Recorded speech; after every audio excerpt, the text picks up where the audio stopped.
country. I love being outdoors.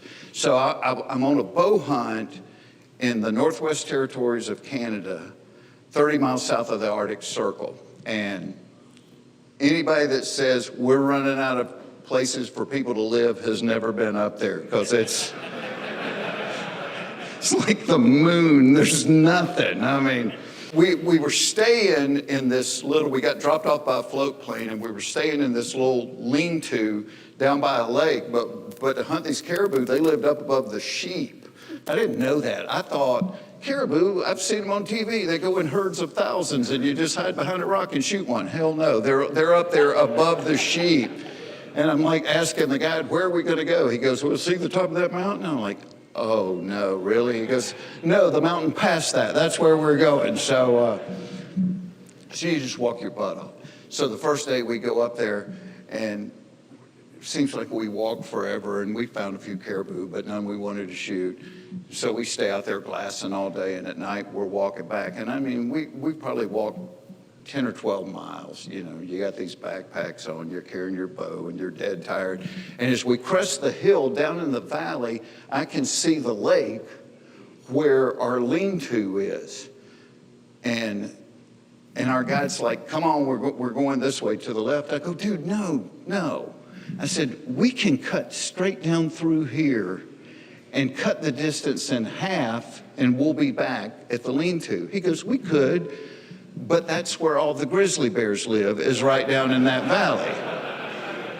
And I'm like, why don't we go this way over here? But I learned an important lesson in that is don't guide the guide. Don't guide the guide. He's the reason you paid him to be there. Well, it was the same thing in my life. I didn't have a great father modeled for me, but that didn't mean I couldn't be a great father. What I needed to do was to find guides. And so I would look at guys that I knew that were great dads, and I would just pick their brains. I'm like, tell me, how do you be a great, I don't know. Tell me how you be a great dad. I would find guys that were great husbands. And I'm like, tell me how to do this. You know, every guy in my family has been divorced for the past 7 generations. How do I be a husband that doesn't end up like that? And you know, one of the, and here's the thing for people not of faith, sometimes I think, why wouldn't you be? It's so cool. Because like when the Pharisees, the church leaders, in the synagogue were trying to trip Jesus up, they asked him, okay, out of all the laws, which one's the most important? And he said, the first one is to love God with all your heart, soul, and mind. And the second one's like it, to love your neighbor as yourself. He said, every other law hangs from those two. So it's like every guardrail, every law hangs from those two things. Love God and love your neighbor. Love. That's why we were created. Because when we love on people, when we let it go, we look like him to other people. And that's the best thing we can do on earth is look. Yeah, I don't know how many shows I've worked on where somebody will come up to me and go, you're different than other people. And I go, well, if you want to know why, I'll have lunch with you. I'm not going to cram it down your throat. But I'm happy to tell you why. Because I've learned to do that. I ain't in control of it. He tells me to trust him in the morning, that I'll have something to eat, the daily bread, so I'll trust you. And here's the cool things, because it's guys, I really think we're all little kids. I love the adventure of it. I love the mystery of it. And I would encourage you to just embrace the mystery of it. And think about like when you're driving, it's boring as hell to drive out west because the road's just real flat and real straight and it all looks the same and you can see what's coming 100 miles away. But I like driving where you don't know what's over the hill and when you don't know what's around the curve. And that's the way I view life. It's a stinking adventure. Where are we going today, Dad? Where are we going today? You're probably going to put me in a situation I didn't see coming, but it'll probably be real cool if I respond to it the right way. That makes life fun. It's not a burden. It's an adventure. I didn't know what I was going to say to you guys tonight. I'm like, but it's an adventure. I want to go talk to them. Let me just give you the glory for whatever I'm about. Anybody else? Question? Yeah.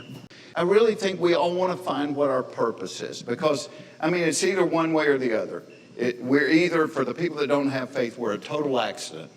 And so you believe a body that has a heart that beats billions of times and lungs that breathe and a reproductive system that works is a total fluke. It's a total accident. Well, the chances of that being a total accident, you got a better opportunity of dropping all the parts to a 747 down a flight of stairs, and at the bottom they all come together and they're sealed right, and the plane is fully functional. Which one's more out there? You know, people say to me, well, people of faith are closed-minded. I said, no, you're closed-minded. This makes much more sense than what the hell you believe. I believe there's a creator. And if we're created, we were created with a purpose. It's not just an accident that we're here. I believe every single guy in this room, God looks at him and goes, check this out. Alex right here, that's my masterpiece. I've never made but one Alex before. If God had a refrigerator, your picture would be on the front of it. He's that proud of you. And for you guys that don't know, and I'm sitting across from him going, hell, I would have started smoking crack too. And all of a sudden you realize there, but for the grace of God, I'm in a homeless mission. And what I learned over the years, you know, people tend to view them as drug addicts or alcoholics, and a lot of them are. But that's the symptom. If you go back and find out the reason, so many of them had been molested, so many of them had been abandoned, so many of them some horrible trauma had happened to them early in life, and the hurt was so bad they couldn't deal with it, so they numbed. And so I asked the guy, I said, why'd you invite me down here? He goes, I want you to start a small group. There we go again, small group. He said, these guys have chapel a couple of times a week. They've never had a small group. And my dumb ass said yes, which is the only thing we can do for God is say yes when he whispers something to us. I said, and I did say to him, I said, there's almost 7 million people in Atlanta, and you can't find anybody more qualified to do this than me, you know. But I said yes, and I had to, when I first started going, I had to stop at Chick-fil-A and buy them chicken biscuits just to get them to come. I had to bribe them. And it started with me and 12 guys, and over the course of a dozen years, it grew to 32 group leaders and almost 300 homeless guys every Tuesday morning. I would get up at 5 o'clock, which was really hard for me because when you're a comic, you're doing a show late, and because I had kids, I would lease a plane. I spent so much money. I would fly home every night, no matter where I was on the road. If I was doing a show in Minnesota, I'd do it. I'd get back on that plane. I'd fly home. I'd land at PDK at 2. I'd go home. I'd get up at 6, and I'd take them to school. I went through like a decade without sleeping. But when I would do the missions on Tuesday morning, I had to get up at 5 because I had to be at Chick-fil-A at 6:30 and wait for them to unlock the door in order to be downtown by 7. So, and I did it forever. And one of my daughters told me not long ago, I never said anything to the kids about it. She said, Dad, she said, do you know what one of the pillars of my faith is? Is how, without saying anything about it, and I know you were dead tired and you got up at 5 o'clock and you would go get those biscuits and you would go down there and do Bible study with those guys. And she said, I just used to think if there's something that good that you felt that need to share it, that I need to delve into it deeper. So that just became one of the... So it's not just what you say. It's because if what you're saying is not what you're doing, it's hollow. It's what you do. You have to be a guy that lives it out, even if you're tired. You're easier to get to. And that's what I want for you guys, is to tell you, you know, the world tells you, well, if you have money, if you have fame, those are the things that are going to make you happy. The world lies to you, because in the mid-'90s, I did a sitcom. I filmed it in L.A., and we filmed it right next to Roseanne, who had the #1 show. And at the time, Roseanne was making $1 million a week. $1 million every 5 days. She was the most miserable human being I've ever been around.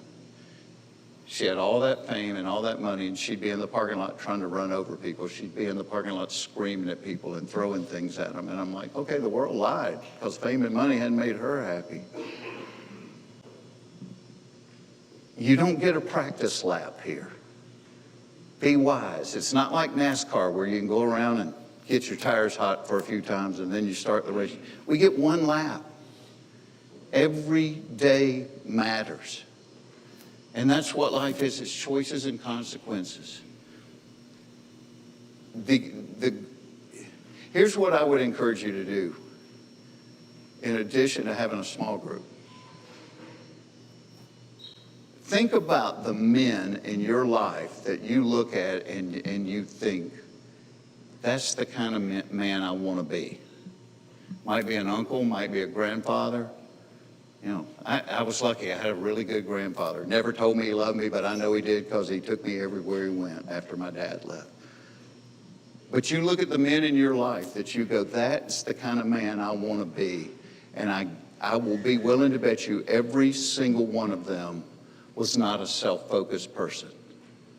I bet every single one of them was